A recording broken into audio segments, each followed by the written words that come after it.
Do you find with ICB students specifically, I don't want to mention just ICB students, but we're familiar with working with college students. I've always discovered that they come in having the passion of being that way, and when it comes to coming up with new ideas and breaking through the ceiling and finding themselves as an artist or as an entertainer or as a broadcaster, and other things get in their way, like almost immediately, where they have these barriers, these obstacles. And what would you say to people in general that are going through that? I think of personally like loved ones or friends and family specifically that like to kind of bring you down for some reason. Do you have experience with that? I know students would come to me about that too. About people bringing you down. I mean, it's how would I say it? It is a challenge because think about it. Everything is like we were just talking about. Everything is normal. Everything is routine. All of a sudden you decide, hey, I'm going to school. Okay, now you tapping into that realm of potential. Anything is possible. Now you have people around you that, they're affected by that. They see you reaching into the potential, the field of potential. Mm-hmm. And if that person is not in that same space or comparable space, that the contrast of energy, is going to be, I think that's what creates a sense of friction. Some people call it, somebody start hating on you, whatever, or just guilt tripping. It's a lot of things that come with it, especially doing something positive, and it can bring out such negative energy in people, and it's amazing in all of us, and so that's just a part of it. I think that's just a part of it, and it's like anything. Once you start moving, I think I talked about this on Vidjo, drag, one of the principles of flight. Once the airplane starts moving, it produces this drag. Mm-hmm. And think about it, it's the airplane's fault that the drag is being produced because the airplane is moving. Right. Okay? Yeah. Now, if the airplane don't want no resistance, be still. Don't move. Wow. Now, that's not going to work for you. You like, I want to take flight. So I want to go to school. I want to open my studio. I want to do this. I want to do my podcast. So as you start taking flight, that wind resistance you're hearing, like the voices, people, that's a part of it, man. Because you're moving and then they're in that same space. Not that you're better than them or less than them. It's just today is that day that you're coming down there one way.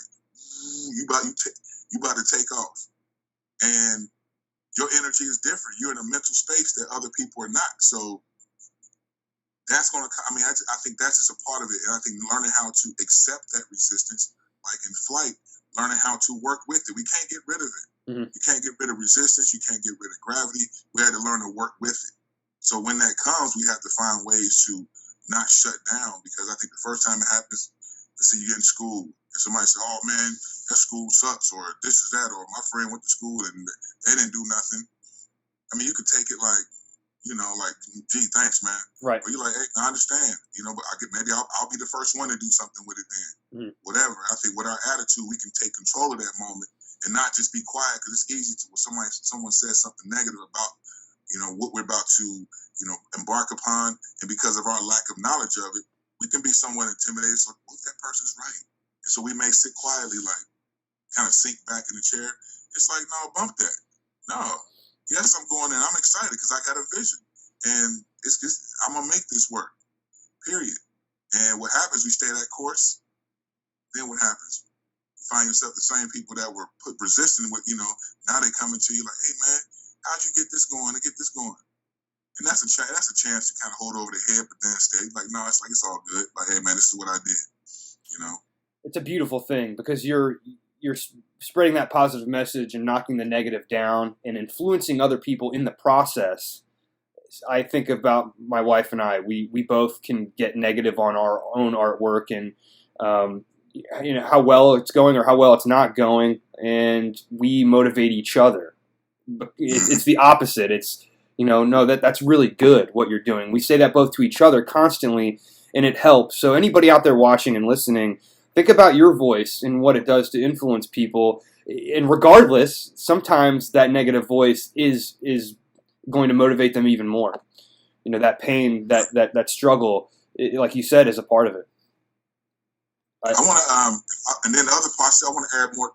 Yeah, please. When you set it up, we're talking about just, ICE students, ideas, life happens, things get in the way.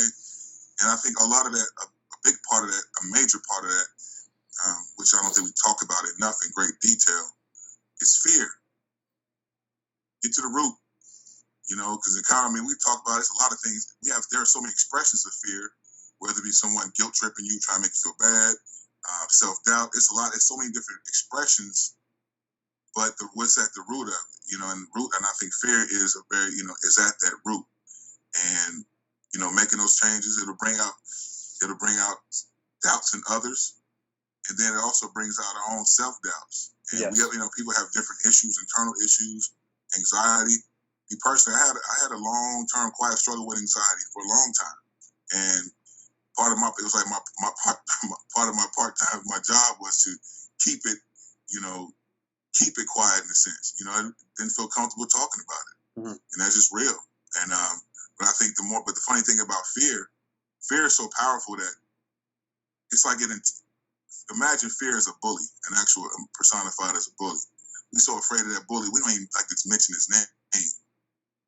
You know what I'm saying? And the funny thing about it is, from my experience, the more we talk about fear, the more we are, the more we overcome it. Even the idea of the fact that, oh my God, I'm affected by fear. What? You were afraid? You admit it? Yeah, I was afraid. Yeah, I was scared. I was not comfortable with putting the ideas I share on Vidjo. Those are the type of ideas I've always, writing in my journal, thinking about, ask, oh man, what about this? And thinking those are things that have always got me excited.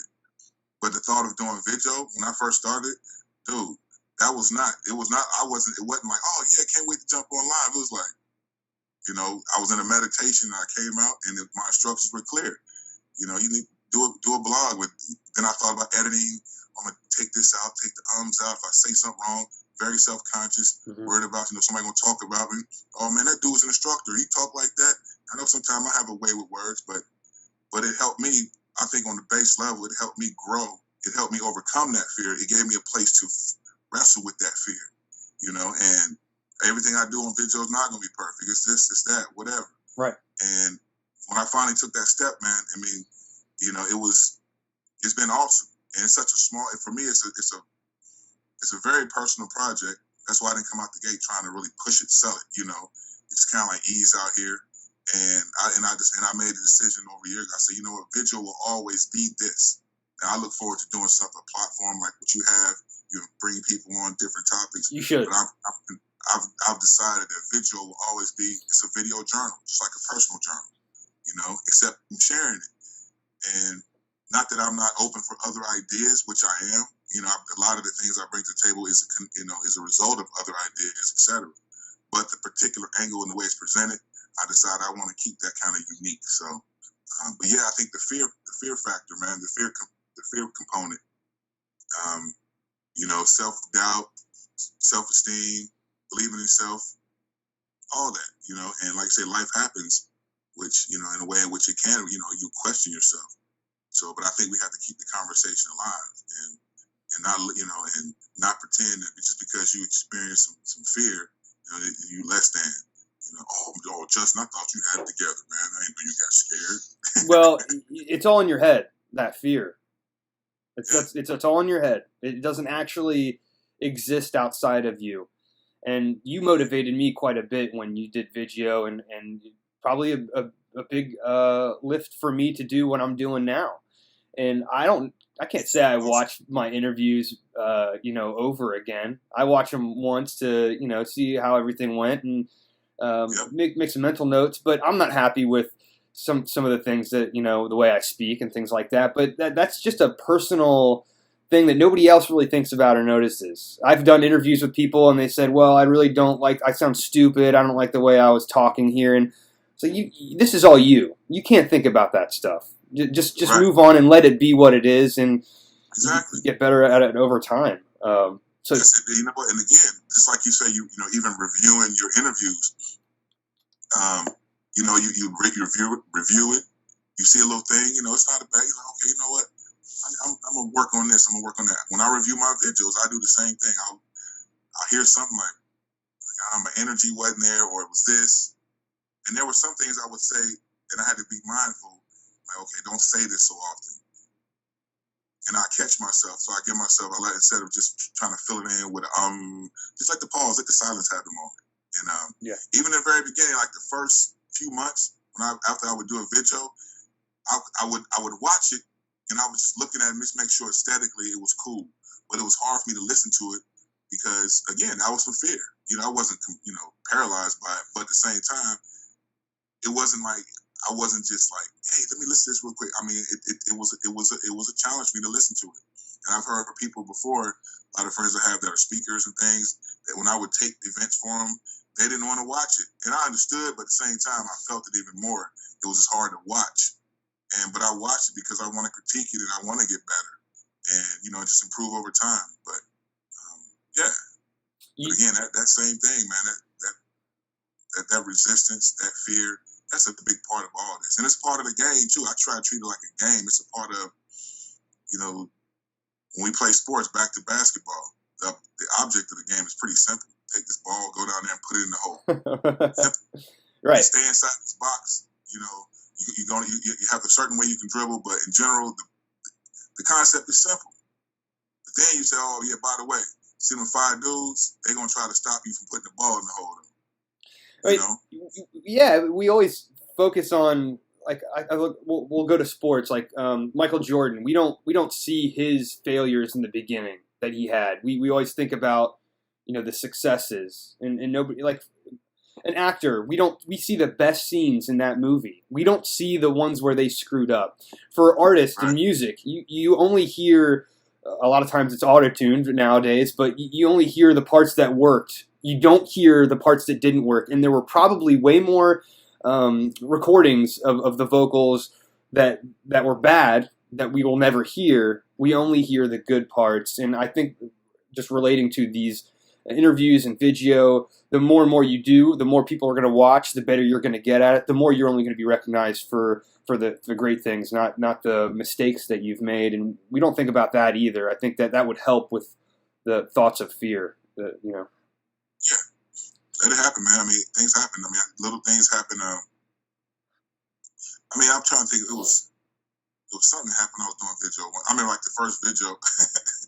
It's funny how you have them rough starts. I thought I was live, but I wasn't live. Mm-hmm. It was just so many little things, man. And then I remember the second week, it was like my lighting was off. And then I still remember somebody said, hey, I can hardly see you. And I'm like, oh, snap. And I'm trying to, like, I overreacted in a sense. Like, I stood up on camera, tried to turn another light on. Like, what I'm saying? Just little things that you don't even think about, especially when you're, you have a career which you're so, you're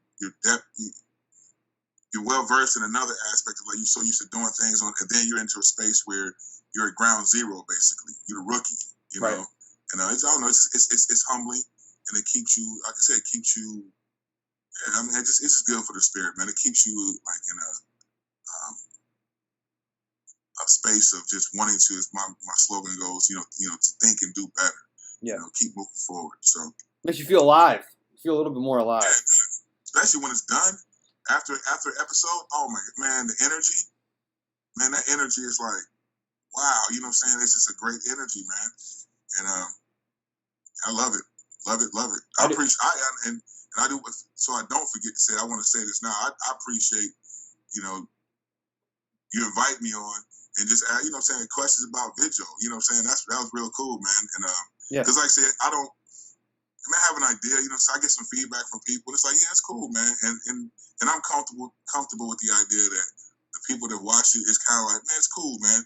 They don't overhype it like, oh my God, it's all this. It's just, man, it's cool, man. It's different. Yeah. And that's cool right there. I'm happy with that. But then, it's awesome to get a little bit more feedback. You kind of get like, okay, Hey, there's times where I've watched it and it's something that I needed. I needed to see. It was something that that helped me. And I think that's all we're trying to do. Bounce positive energy off of each other. Be a catalyst. A friend of mine, she refers to me as a catalyst. And at first I didn't quite get it, but I'm more and more embracing that, whether it's coming in the room and starting a conversation, like asking them, I might just drop a crazy question on the table, like a deep thought or something. Or, or like I say, just getting on and just sharing some energy. And again, you know, it may spark somebody to remind them of something like, you know what, man, let me get back to this. You know, very much I believe it's, you know, about being reminders. We're reminders to each other. You know, and just like, you might be sitting there like, you know what, man, I'm gonna do my podcast. If he can do it, I can do it. Whatever. You know, I'm doing it for my personal reasons. But on top of that, you know, if there's a side benefit, if somebody's inspired by it, however, I mean, I think it's priceless. That's the type of stuff you can't even plan for, man. No, yeah. Well, I started doing this because it was a personal reason, saying, you know, there's got to be a better way for people to get out there and be heard and talk about their art and promote themselves. And I was thinking about myself in that situation. Unfortunately, I would say that because it seems selfish, but that thought turned around quickly on me, knowing that I'm not a selfish person. Even if I am, I don't want to be. I want to be here for other people. That's why we're all here.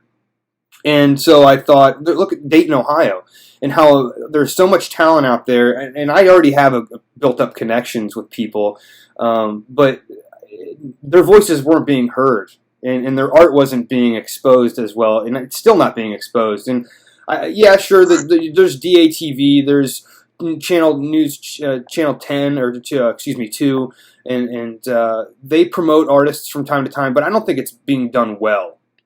So right. you know, I'm trying to, so I'm trying to help out with that. Also, just you know, being an instructor at ICB for a while, you know, leaving there was tough. I've mentioned that before, and it's a part of who I am and who I was, and I'm not going to ever let that go. So I knew that when leaving ICB, it could either be a really bad thing for me, or it could be a really good thing for me. And where it was a really good thing for me was to just continue to be who I am. And not let that failure, you know, destroy me, basically. Right.